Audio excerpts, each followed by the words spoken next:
Paul, l'apôtre, a écrit une lettre à l'église de Corinthe.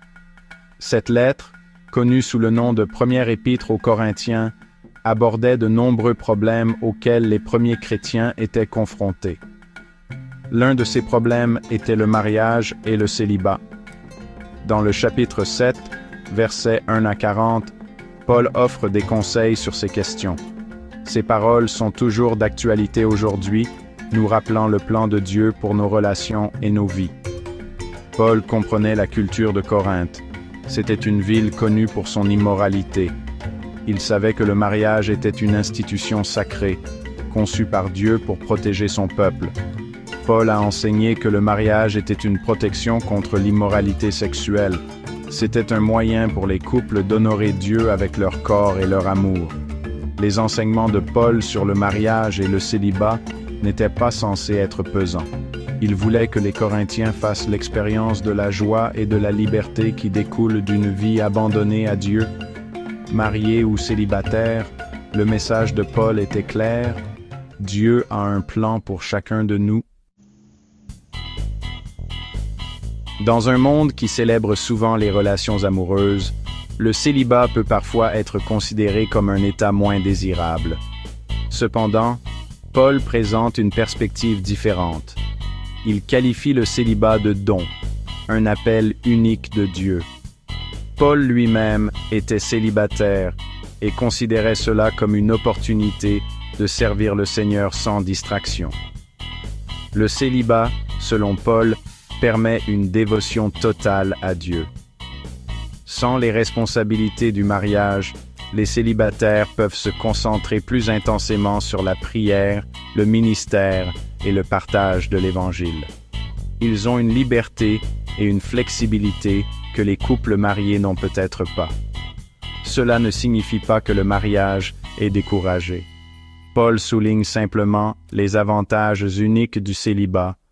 C'est un temps de croissance personnelle, de découverte de son but et de service à Dieu avec passion et intensité. Tout en reconnaissant le don du célibat, Paul a également reconnu le caractère sacré du mariage. Il a insisté sur l'importance du respect mutuel, de l'amour et de la fidélité au sein du lien conjugal. Pour Paul, le mariage était plus qu'un contrat social. C'était un reflet de l'amour du Christ pour l'Église. Paul a demandé aux maris d'aimer leurs femmes de manière sacrificielle, tout comme le Christ a aimé l'Église. Les femmes étaient encouragées à respecter leurs maris et à se soumettre à leur direction. Cette soumission, cependant, n'était pas une question d'inégalité. Il s'agissait de créer un partenariat harmonieux où les deux conjoints utilisaient les dons que Dieu leur avait donnés pour s'édifier mutuellement. L'intimité était également un aspect important du mariage que Paul a abordé. Il a souligné l'importance du consentement mutuel et de la compréhension entre mari et femme.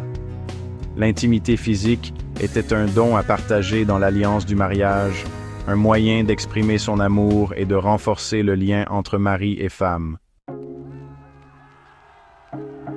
Section 4. Conseils pour les célibataires. Paul n'a pas hésité à répondre aux préoccupations des célibataires. Il comprenait les tentations auxquelles ils étaient confrontés et offrait des conseils pratiques. Il reconnaissait que tout le monde n'était pas appelé au célibat, et pour ceux qui désiraient se marier, il les encourageait à le rechercher selon la volonté du Seigneur. Paul a mis en garde contre le fait de s'unir à des incroyants. Il croyait que le mariage était censé être l'union de deux personnes partageant la même foi et les mêmes valeurs. Épouser quelqu'un qui ne partageait pas les mêmes croyances pouvait conduire à des conflits et à la discorde spirituelle. Pour les veuves, Paul leur a conseillé d'utiliser leur liberté pour servir le Seigneur. Elles pouvaient se remarier si elles le voulaient, mais ce n'était pas une obligation. Les veuves avaient une occasion unique d'utiliser leurs expériences pour encourager les autres et devenir des piliers de la force au sein de l'Église. Section 5. Appelés à la paix. La vie ne se déroule pas toujours comme prévu.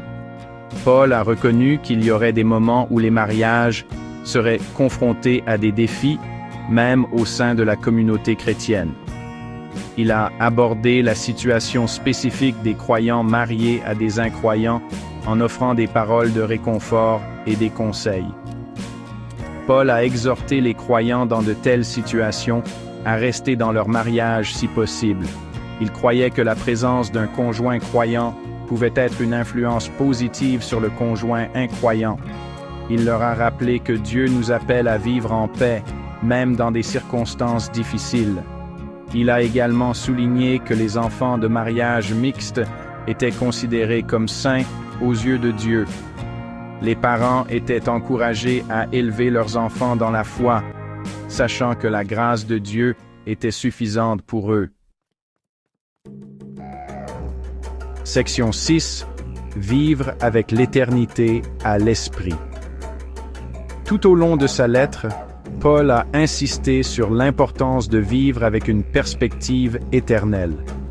Il a rappelé aux Corinthiens que cette vie est temporaire, mais que nos âmes sont éternelles. Cette perspective devrait influencer nos décisions, y compris celles relatives au mariage et au célibat. Marié ou célibataire, Paul a exhorté les croyants à vivre d'une manière qui honore Dieu. Il les a encouragés à se concentrer sur la construction de leur relation avec lui en recherchant sa volonté en toutes choses. Notre état civil, selon Paul, ne devrait pas nous définir. Notre identité se trouve en Christ et notre but est de le glorifier dans tout ce que nous faisons. Section 7. Un temps de réflexion. Les enseignements de Paul sur le mariage, le célibat et la vie spirituelle sont aussi pertinents aujourd'hui qu'ils l'étaient il y a des siècles. Ils offrent sagesse et conseils pour naviguer dans les complexités des relations dans un monde déchu. Nous sommes encouragés à réfléchir à nos propres vies. Vivons-nous avec une perspective éternelle?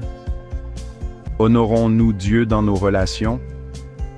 Recherchons-nous ses conseils dans nos décisions? Que les paroles de Paul nous inspirent à vivre des vies qui plaisent à Dieu, que nous soyons appelés au célibat ou au mariage.